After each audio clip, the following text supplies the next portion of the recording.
Hi, hello, how are you? You're listening to I've Always Said That with your host, Brad Buckland, and it is time to recap, reanalyze, rehash, revitalize RuPaul's Drag Race All Stars Season 11, Episode 2. So, quick recap of last week. We had Dawn and Morgan in the top two for the Electric Rougaloo Performance Challenge, with Morgan taking out the lip sync and the extra point and $10,000. So, at the end of last episode, the bottom four queens were also given their MVQ points to distribute. Are they going to be strategic? Are they going to do the good old classic Kumbaya? I hope not, because that's not fun to watch. But we shall see, shall we? As they come back into the workroom, you can tell the vibe's tense. Like, they want to, I'm sure they all want to make sure they at least get 1 point for themselves. Morphine has this alliance, quotation marks, with Lucky for Miami Sisters, but we all know she's rather in an alliance with Dawn. However, Dawn doesn't have a point to give because she was in the top. Similar situation for Akiria, where Morgan doesn't have a point to give her because she was in the top, but then Akiria is also like, well, I'm not giving Morgan a point because now she's the front runner. So, very interesting dynamics.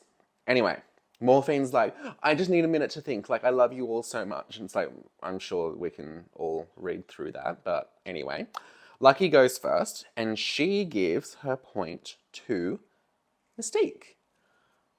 Morphine is pressed. She is not happy in the slightest. It's quite funny, to be honest. But Lucky's like, I don't want to do alliances or anything. And Morphine's like, what? What? You don't want to do... I thought we were in an alliance. It's so good.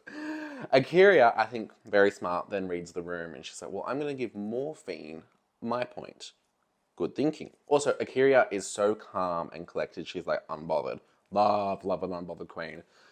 Then Mystique returns the favor and gives Lucky her point after a big, long speech. And I'm like, can we stop the speeches? Just be like, I'm giving it to this bitch because I feel like it. Love. No explanation required. And then Morphine gives her point to Akiria. So what did we get? Kumbaya. Awesome.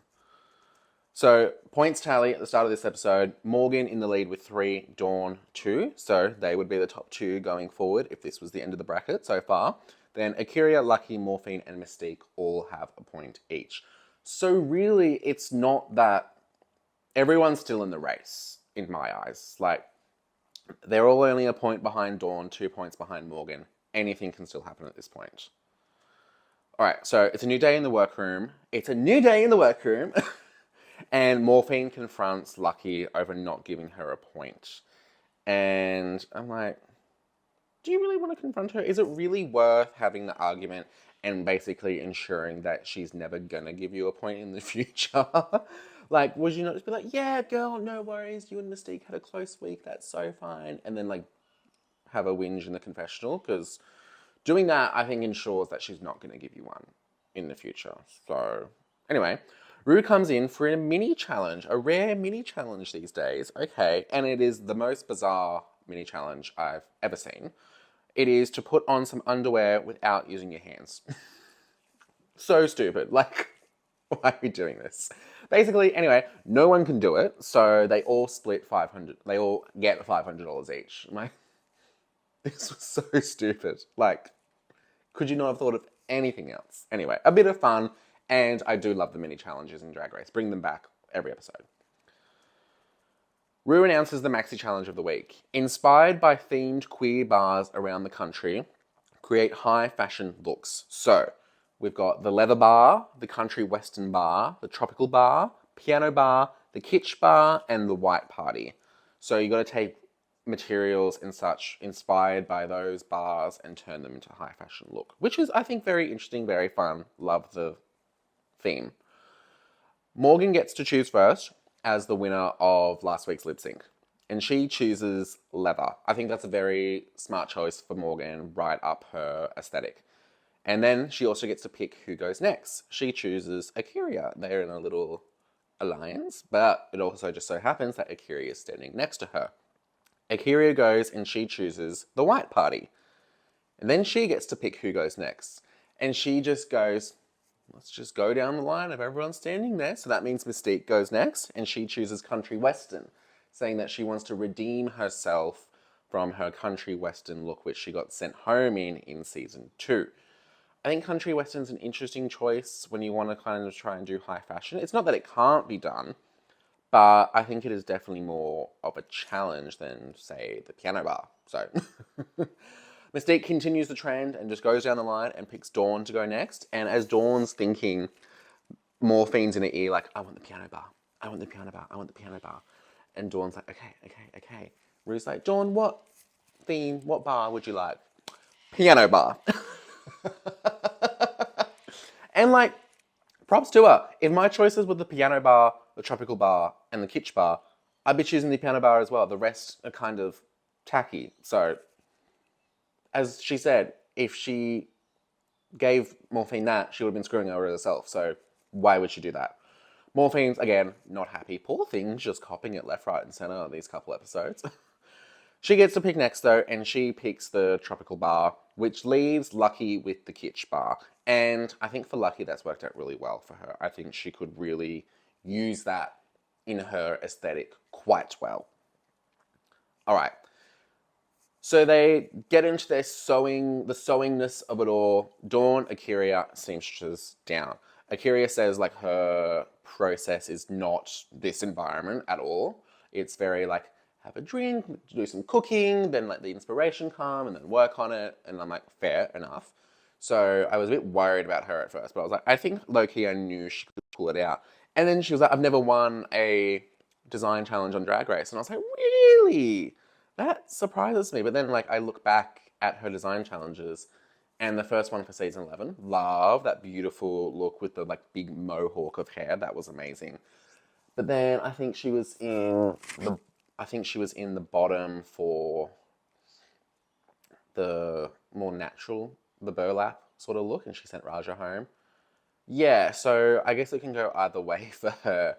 The others, I don't really know much about. Well, Morgan won the first challenge of season 2, which was Gone with the Wind, with the curtains into couture. So that's good. Mystique, unsure. Morphine was always, as she said, I liked this, a sewing challenge survivor. So love that for her. And then who am I missing? Lucky. Oh yeah, went home. So a really great mix there, guys. So that should be interesting. Let's just get straight to the runways. First up, we have Dawn with the piano bar. This is so immaculately beautiful. Her mug, her face is so gorgeous. I don't know if it's because with the contrast with the red, but it looks more pale than usual, but it's kind of giving her this like porcelain doll look. And she's got this massive headpiece thingy on that goes all the way entirety around her head, and her head's just sticking out in the middle. But it really works. And then this beautiful, elegant gown, and she's got the littlest waist in the world that's cinched in with these beautiful, like puffy, flowy sleeves as well. This is done so exceptionally well. And then the cane as well just tops it off. I think she's absolutely knocked it out of the park. One of my top design looks in Drag Race ever. I think she looks incredible. Speaking of incredible design looks, next up is Akira C. Davenport. Oh my gosh, she really pulled this out of the bag. This is phenomenal. She had the white party look. I don't even know how her brain came up with this. It is this gorgeous gown, shoulder pieces, she got sleeves, but then it's like fur chaps, question mark, that like go down like the sides of her legs into this beautiful mermaid gown, but the mermaid gown bottom is like triangles, so it looks so intricate and beautiful. And she's cut up this material to make all these appliques over it, but then left the top of each applique to like kind of furl over and gives this like dimension and texture to the look. She's got this massive stalk coming out of her head with this long ponytail. Oh my god, it's just so deliciously beautiful. Absolutely incredible. I think her process has done her well in this scenario. She looks fab, fab, fab. Then we have Morgan McMichaels with the leather bar. I think very safe. I mean, it's just hard after those first two. Everything else is just gonna be a bit like, But I will say, Morgan looks great. This looks beautiful. It's like simple sort of corsetry, black leggings. It's the cape that has the most detail with it, with all the cutout material to give it that texture, like sort of armor looking things. My favorite part of this look is her face and her hair, which she didn't make. Well, she did a face, but this red orange hair on her looks so incredible. She looks beautiful. I think that's the standout for Morgan's look this week. Then we have Morphine Love Dion giving us Tropical Bar. I think what's the word? The aesthetic is good. What's the word I'm looking for where it's like the shape of the outfit? Oh my god, I'm just having an absolute mind blank. But you know what I mean, a different silhouette. Thank you. I like the silhouette of this look. I just hate the material, which is not her fault because it's the materials that she was given. I just think it looks tacky, and that was going to be really hard to not give tacky with that material. But nevertheless, it looks really well put together. I love the sleeves. I love the orange in the sleeves. I think that's really fun. And her mug looks great. I do think it is a little bit too much pearls as well. Like, I agree with Michelle there. A little bit is fine. Maybe it is too much. And of course, her face is beat. It always is beat. So I think all things considering, she did well. Next up, we have Lucky Stars giving us Kitsch Bar. And this is the Lucky that is going to thrive in the world. This is so incredible. She's got this massive, as they said, Mario Brothers mushroom on her head with these two big, like, almost party hats coming out. She's got all this, like, streamers coming down. She's made claws for herself. She's purple. And then she's made this giant donut as a skirt. And I'm like, this is so perfect and so kitsch bar as well. I think it's so incredible. My one issue with this look is the black leggings. It's done so much intricacy, so much color and everything else, and then it's just black leggings. And I'm like, could we not use some of like those streamers to just like attach to the bottom of the donut or like to your legs or something? I don't know. It's just really taking me out of it a bit. However, the rest of the look I think is absolutely amazing. And from her first design challenge in her original season, above and beyond. And then to round out the group, we have Mystique Summers with Country Western. I think, once again, her face and hair, gorgeous. This look itself is actually quite nice. I think the construction of it is beautiful. I think the colors, the detailing, I love the purse as well. I just don't think it meets the criteria of what the challenge was, which is high fashion couture. I don't think that it got there. I think it's very day drag, very ready to wear vibes. It's not elevated enough. But I have to say, she looks good, and this look is finished. That was so mean. But no, the look is nice. It just could have been so much more, I think. All right, so my rankings would be first, Dawn, Akira, Lucky, Morgan, Morphine, Mystique. That would be mine. The tops, based on the judges' critiques, are Dawn, Akira, and Lucky, so correct. But the top two, lip-syncing for the win and receive 2 points each, is Akira and Dawn for the second week in a row. Amazing. From not winning any challenges on her original season to winning 2 in a row, Dawn is killing it and quickly establishing herself as the front runner. And I really love to see it. I love her little shady attitude where she runs around and kind of gives like digs at people. Loving. And Akira getting her flowers as she deserves. I mean, when you line them all up, these two, I think, were the obvious winners in the lineup. Hands down. All right. So the top two, lip sync to Such a Wicked Love. Nope, that's not right. That was last week. Lip sync to the one and only Fergalicious. Amazing. I can't believe they haven't done this song before on Drag Race. So Dawn versus Akira. I mean, Akira kind of eats. She eats. It is so good. She's got the body for it. She's got the moves. She's got the rhythm. Dawn puts up a good fight as well, don't get me wrong, but I think Akira had it from the get-go. But the editing of this lip sync made me really angry because they cut out the rap. What are we doing? That's like the best part of the song. I really makes me mad. Makes me mad. Anyway, Akira, congratulations, you are the winner of the lip sync, receiving an extra point and 10 grand. I would be pissed if I was Dawn as well, because I don't think she's won a single lip sync in her Drag Race career. So at that point, I'd be like, I'm really happy I'm winning, but I need to win a lip sync.